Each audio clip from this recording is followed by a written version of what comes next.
Hello, everybody. I am Hacklebeast, and we are down to just the semifinals of the Noise Amateur Star League. Winner of this will move on to the finals, move on to money.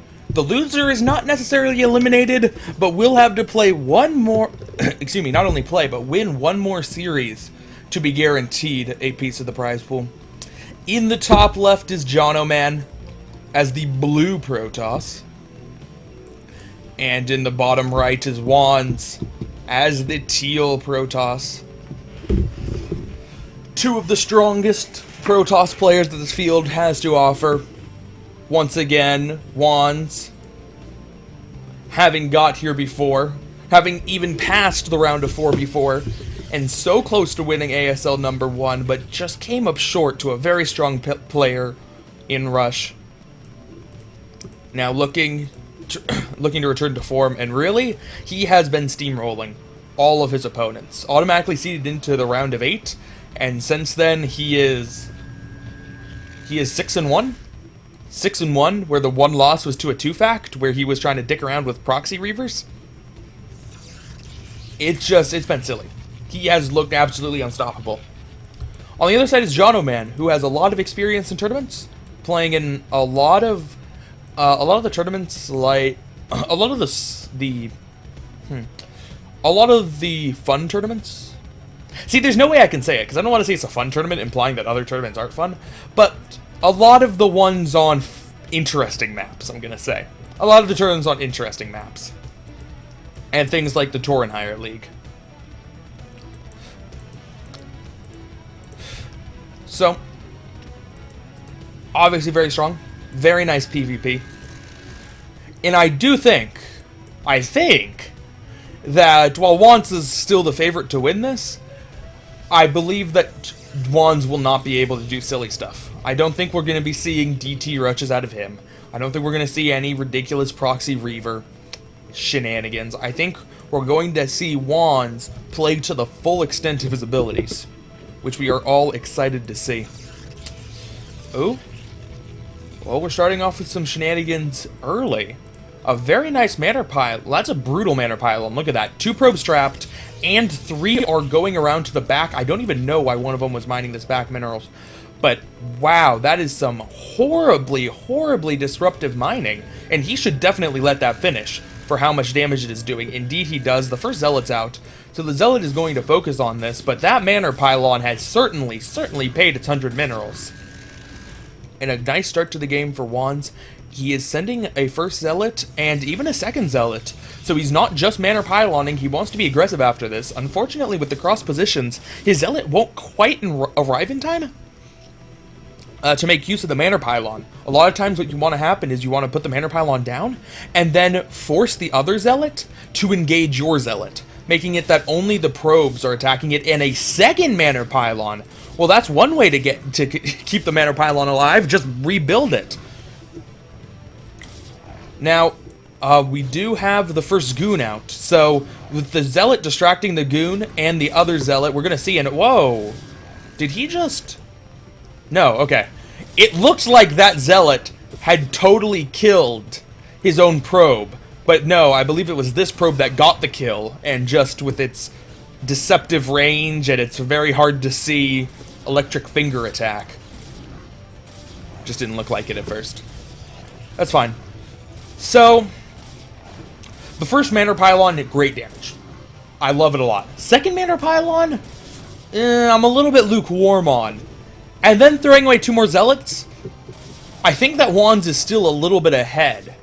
After all of this, I'm still okay with his position. But I think he would be even more ahead had he not done the second manor pylon and sent 2 Zealots. Because he didn't kill a whole lot. I think he only got a probe after that. And delayed mining time. And sending those 2 Zealots did make that 1 manor pylon more effective. To the point where it actually was a positive in and of itself, if you don't think about the Zealots. But once you start to factor in the Zealots, I'm not sure that second one was really worth it. You know what I said about, like, WandS, full extent to the ability, DT rush? No, fuck that. Fuck that. WandS going to be DT rushing. But Jonoman, he built the robotics facility and then is building a second gateway. This is looking like a very safe build at this point, and he should be able to get the Observer out in time. Not enough to stop WandS. We saw Dr. Shrinker in nearly the same situation, getting his Observer out in plenty of time versus WandS DTs, and it just did not matter at all. We do have WandS already throwing down the Nexus. The Nexus is a little bit fast relative to the DTs, but the DTs were slowed by the fact that the Temple Archives was delayed, and the 2 Zealot shenanigans and whatnot.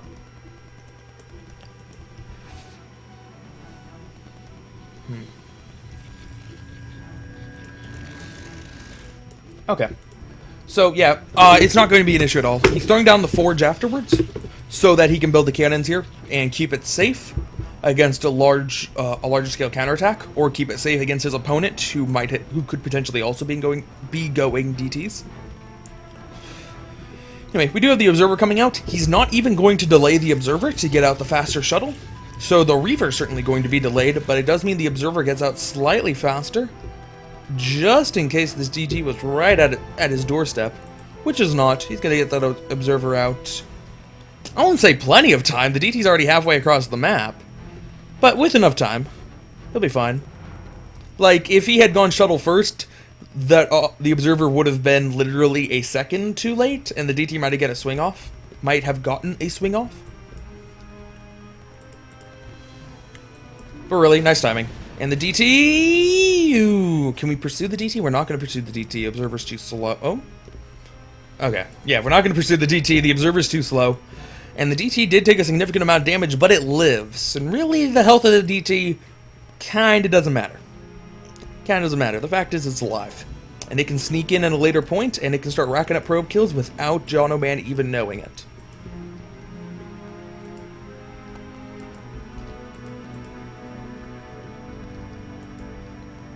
Alright, we do have a second DT. And second DT sees the army moving out, which means that... Oh... WandS, a little bit of a mistake there, I think. He assumed that the Observer was with the army, so that he would just so he would use the DT and start attacking the goons. But if he had just used the DT and ran past the goons, the DT would have not only lived, but would have been able to get into the base, potentially even without Jonoman realizing it, if the DT didn't attack. And he would have had a great opportunity to do some damage. He loses the DT, not the end of the world, but it's a huge opportunity. That's a little bit squandered there. Do have WandS once again getting very fast High Templar, so he's going to relying on the Storm and the cannons to keep himself safe. Apparently Storm is already done. A very fast Storm for him. Oh. Looks like the other DT, the other TT managed to sneak in here, but only picks up a single probe kill. Man, that Observer has some nice range. Only gets a single probe kill. Nothing too significant. So, I mean, this DT rush from WandS is really strong. It can be hard countered, but the way he does it, it means that when you're playing safe, you're actually still losing to the DT rush. Because it means that not only do you have later tech, you have Reaver tech, but Reaver tech won't be very important, because WandS is just announcing that there will be no mid-game 80-ish supply fights. That's just not going to happen. And then the Reaver's not so effective. So ignoring the Reaver tech, he just has simply slower tech, because WandS has ridiculously fast Temple Archives, and he gets the Nexus out faster. And he won't immediately die. So combination of faster tech, faster economy, not dying, is usually a pretty nice advantage to have as a general rule of StarCraft. Reaver coming in for a little bit of harass. There are some Templars here that can storm it, but certainly not get it down before it gets at least one shot off. First shot's going to... Whoa!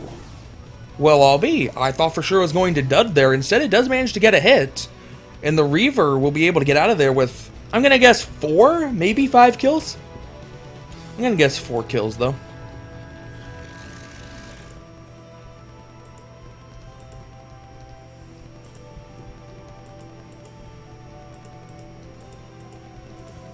Alright. We do see Jonoman now getting his Citadel, so he'll start working up that path of the tech tree. It could be for the High Templar, almost certainly not for Dark Templar, but it could be for the High Templar, or he could just want Zealot Speed right now. I think it's probably for the High Templar, though. I think he really wants to get started on his Templar tech and abandon the Reaver tech. Just because going for speed lots, they're obviously going to be very strong versus Dragoons, but they're not going to be very strong versus Cannons. So you can kind of delay the speed. It's not really going to help him a whole lot to get it now. That being said, there's nothing really he could get right now that would be a super big help here. In terms of attacking WandS, because that's just going to be too formidable. The Storms and the Cannons and these Templar have saved up their energy. Oh, excuse me, over 150 maxed. Do have a shuttle stuck here, though. It's a little bit of a problem for Jonoman. He can sneak it out this way, right up this chute, but he doesn't quite realize it yet. And it looks like WandS going to be doing some rats of his own, loading up the Templar drop. Is he going to put one more in? He does have room for either an extra Zealot or an extra Templar.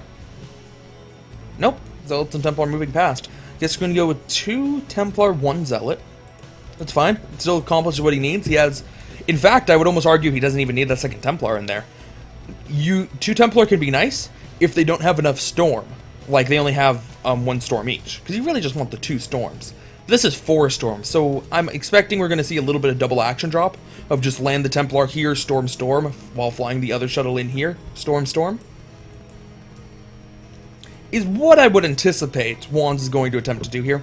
And then whenever Dragoons come, just drop the Zealot and allow the shuttle to leave intact.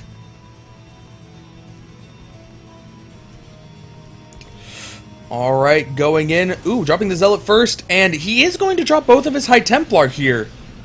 Alright.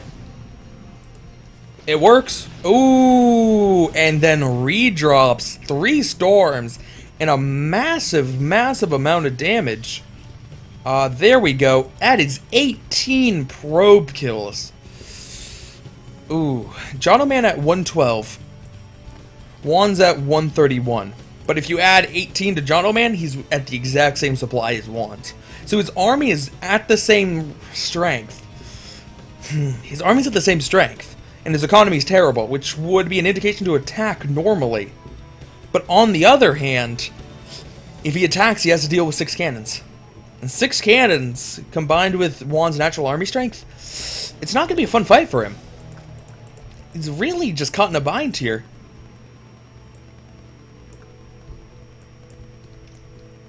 Just needs to figure out a way to not fall farther behind. So this can be a solution to it.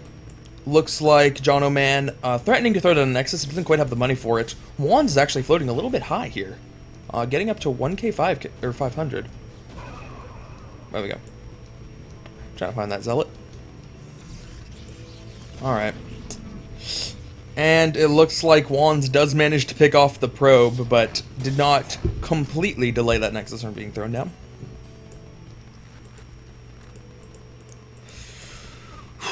Well, WandS is restarting his High Templar Corps.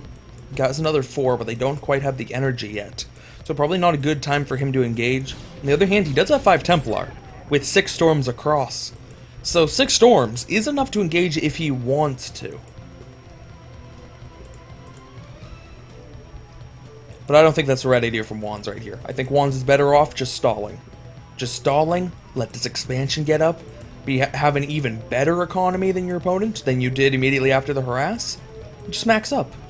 Get some upgrades and max up. In fact, if I was WandS, I'd be really thinking about double forge here. I think a double forge is a very strong option.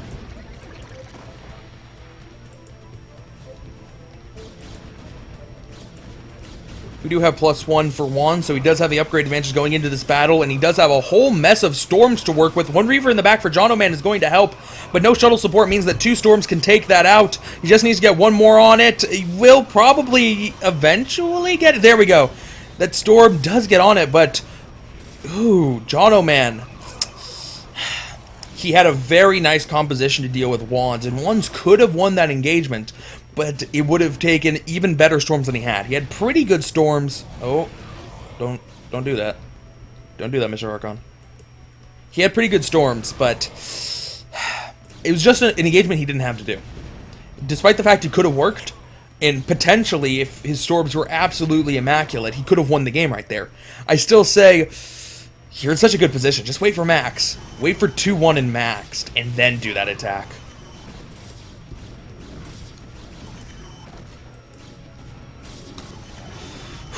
Well, despite the fact that WandS lost his entire army, he is still 30 supply ahead of Jonoman.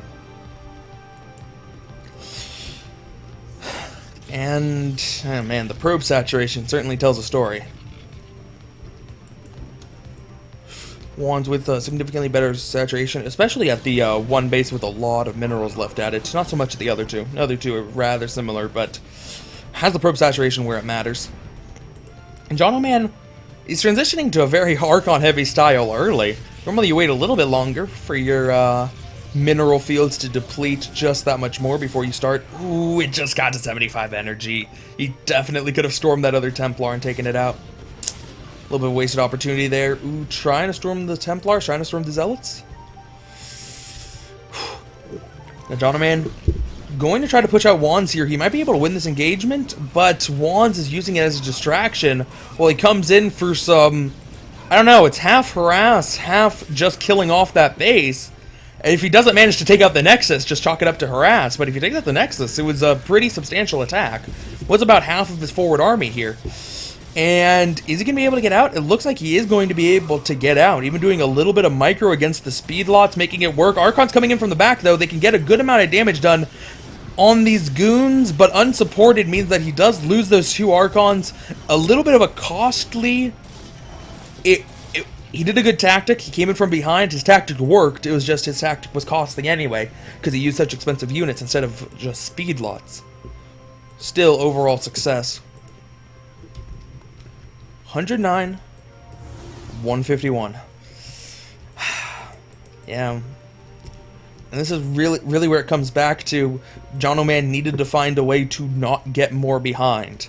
And he has not found a way to not get more behind, because he has certainly gotten more behind at this point. Ooh, that Zealot. WandS had an observer following that Zealot. He knew that the Zealot was very close to seeing the shuttle, but it did not. And he can go in for some harass here. Could go for really any of the bases. There isn't a significantly higher concentration of probes here.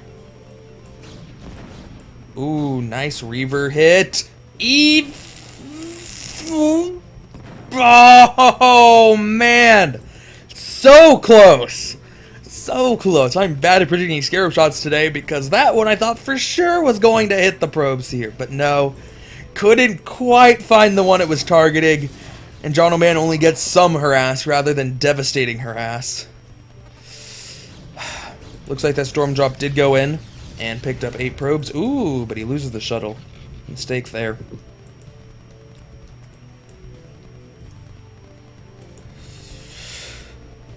Alright, Jonoman. He's hanging around.